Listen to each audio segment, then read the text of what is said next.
का श्री ज्योतिष केंद्र में आप सभी का हार्दिक स्वागत है। आइए आज आपको बताते हैं दीपावली पूजन की विधि और शुभ मुहूर्त। आइए सर्वप्रथम बात करते हैं कि भारतवर्ष में यह दीपावली का त्यौहार बड़े ही धूमधाम से मनाया जाता है। यह प्रतिवर्ष मनाया जाता है, जो कि बहुत ही महत्वपूर्ण त्यौहार है।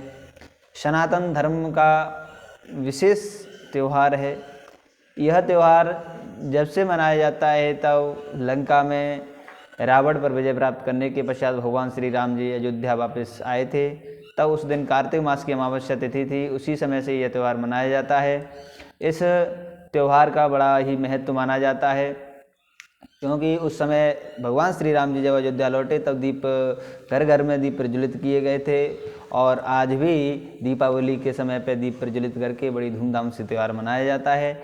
अब इस त्यौहार से अनेकानेक और भी कई बातें जुड़ी हुई हैं, जो कि बहुत महत्वपूर्ण हैं। ब्रह्म पुराण के अनुसार आधी रात में रहने वाली अमावस्या तिथि की ही महालक्ष्मी पूजन के लिए श्रेष्ठ मानी जाती है। यदि अमावस्या आधी रात तक नहीं होती है तब प्रदोष व्यापनी तिथि लेनी चाहिए। लक्ष्मी पूजा और दीपदान के लिए प्रदोष काल ही श्रेष्ठ माने जाते हैं। दीपावली पूजन के लिए पूजा स्थल बहुत ही सुंदर सजाया जाता है, जिसमें महालक्ष्मी जी का पूजन और अर्चन किया जाता है। अनेकानेक सामग्रियों को एकत्रित करके षोडशोपचार विधि के साथ में महालक्ष्मी जी का पूजन किया जाता है। इसमें अगर माँ लक्ष्मी जी के पसंदीदा जो भी सामग्रियां हैं उनको एकत्रित करके उन अर्पण करते हैं तो महालक्ष्मी जी की विशेष कृपा होती है। देखिए, महालक्ष्मी जी कमल के पुष्प को बहुत प्रिय मानती हैं। इसके बाद लाल पुष्प हो वह भी श्रेष्ठ होता है, गुलाबी पुष्प हो वह भी माँ लक्ष्मी जी को श्रेष्ठ माना जाता है। फलों में श्रीफल और सीताफल, बेर, अनार, सिंघाड़े ये माँ लक्ष्मी जी को पसंद हैं। आप इनमें से कोई भी फल पूजा के लिए ले सकते हैं, इस्तेमाल कर सकते हैं। और माँ लक्ष्मी जी को प्रसन्न करने के लिए माँ लक्ष्मी जी की स्तुति करनी चाहिए, प्रार्थना करनी चाहिए। स्तुति बहुत ही सुंदर भाव से करें। अगर श्लोक आता है तो श्लोक बोलें, अन्यथा आप अपने भाव से, मन से माँ लक्ष्मी जी से प्रार्थना करें। हे महालक्ष्मी, आप सर्वश्रेष्ठ व्यापिनी हैं। आपके बिना कोई कार्य नहीं सफल हो पाता है। आपकी कृपा सदैव हम पर, हमारे जीवन में, हमारे परिवार पर, सब पर हमेशा बनी रहे और स्थिर रूप से बनी रहे। श्लोक यदि पढ़ सकते हैं तो श्लोक आपको सुना देते हैं।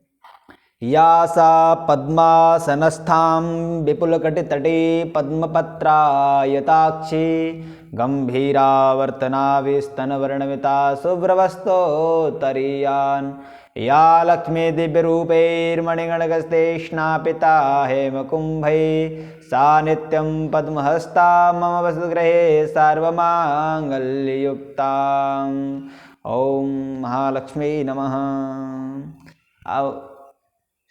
मम वसतु गृहे सर्वमांगल्ययुक्ताम्, यानी मेरे घर में हमेशा आपका वास रहे और सभी मांगलिक कार्य होते रहें। इस प्रकार से यह प्रार्थना की।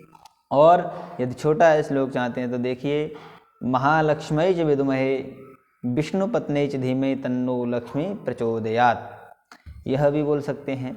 और अब बात करते हैं महालक्ष्मी जी के लिए आप दीप प्रज्वलित करते हैं तो उसमें किस प्रकार से दीपक प्रज्वलित किए जाते हैं आपको बताते हैं। देखिए, गाय के घी से दीपक प्रज्वलित करना सर्वश्रेष्ठ माना जाता है। और मूंगफली के दाने, मूंगफली के तेल की भी दीप प्रज्वलित कर सकते हैं। तिल के तेल का भी दीप प्रज्वलित कर सकते हैं। इस प्रकार से महालक्ष्मी जी को प्रसन्न करने के लिए 3 प्रकार से दीप प्रज्वलित करने का विधान है। यह महालक्ष्मी को प्रसन्न करते हैं। पूजा के लिए अहम दूसरी बात आपको बताते हैं जो कि महालक्ष्मी जी को प्रिय है। आपको बताएं, महालक्ष्मी जी को गन्ना प्रिय है, कमलगट्टा प्रिय है, खड़ी हल्दी प्रिय है, बिल्वपत्र प्रिय है, पंचामृत और गंगा जल यह महालक्ष्मी जी को प्रिय है, जो कि महालक्ष्मी जी को विधिवत पूजन करें। देखिए, पंचामृत से महालक्ष्मी जी को स्नान कराएं और बिलपत्र चढ़ाएं, हल्दी भी चढ़ाएं, कमलगट्टा हो तो वो भी चढ़ाएं, और गन्ना हो तो गन्ना भी महालक्ष्मी जी को चढ़ाएं। अगर गन्ना का रस मिल जाए तो गन्ना का रस भी आप भोग लगाएं। और आभूषण भी महालक्ष्मी जी को प्रिय हैं, महालक्ष्मी जी को श्रृंगार भी चढ़ाएं।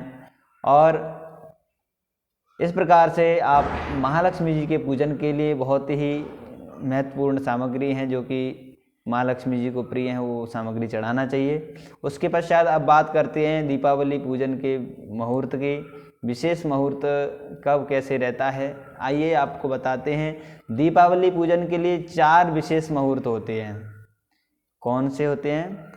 देखिए, वृषभ लग्न श्रेष्ठ मानी जाती है। क्यों? देखिए, स्थिर लग्न में महालक्ष्मी जी का पूजन करना चाहिए, जो कि वृश्चिक लग्न श्रेष्ठ मानी जाती है। यह लग्न दीपावली के सुबह आती है। वृश्चिक लग्न में मंदिर, स्कूल, हॉस्पिटल, कॉलेज आदि की पूजा करनी चाहिए। राजनीति से जुड़े लोग एवं कलाकार आदि इस लग्न में पूजा करते हैं। और अब बात करते हैं कुंभ लग्न की। कुंभ लग्न भी स्थिर लग्न है। यह दीपावली की दोपहर को लग्न आती है। इस लग्न में प्राय बीमार लोग अथवा जिन्हें व्यापार में काफ़ी हानि होती है, उनको ये इसमें अपने बिजनेस के लिए पूजा करनी चाहिए। जिनकी शनि की महादशा खराब चल रही है, शनि का प्रकोप चल रहा है, उनको महालक्ष्मी जी का पूजन इसी लग्न में करनी चाहिए, जो कि कुंभ लग्न में। अब बात करते हैं वृषभ लग्न की। यह लग्न भी स्थिर लग्न है। इस लग्न में दीपावली के शाम के समय जो लग्न आती है, तथा इस लग्न में ग्रस्त व्यक्तियों को, व्यापारियों को पूजा करनी चाहिए, उत्तम श्रेष्ठ मानी जाती है। अब बात करते हैं सिंह लग्न की। सिंह लग्न भी स्थिर लग्न है। इस स्थिर लग्न में, सिंह लग्न में ये दीपावली के मध्य काल में आती है, जो कि इस समय तांत्रिक और सन्यासी आदि पूजा करते हैं। कोई भी मंत्र साधना सिद्धि की जाती है तो वह इस लग्न में की जाती है।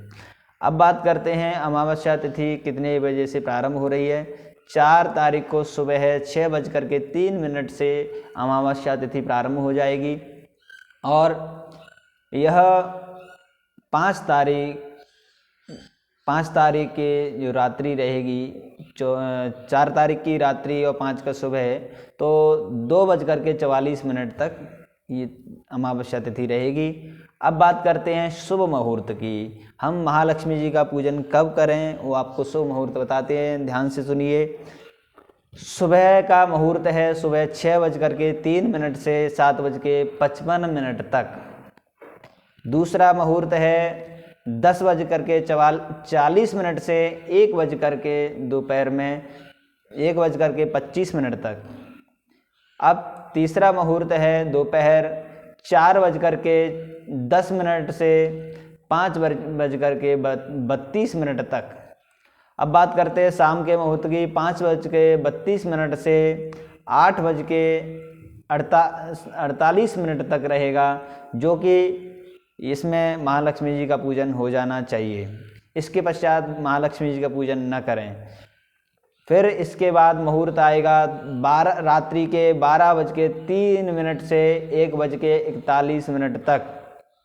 ध्यान दीजिए, 4 तारीख की रात्रि में लास्ट मुहूर्त है 12:03 से 1:41 तक रहेगा। यहाँ तक के आप महालक्ष्मी जी का पूजन कर सकते हैं। इस प्रकार से यह आपको विशेष मुहूर्त बताया।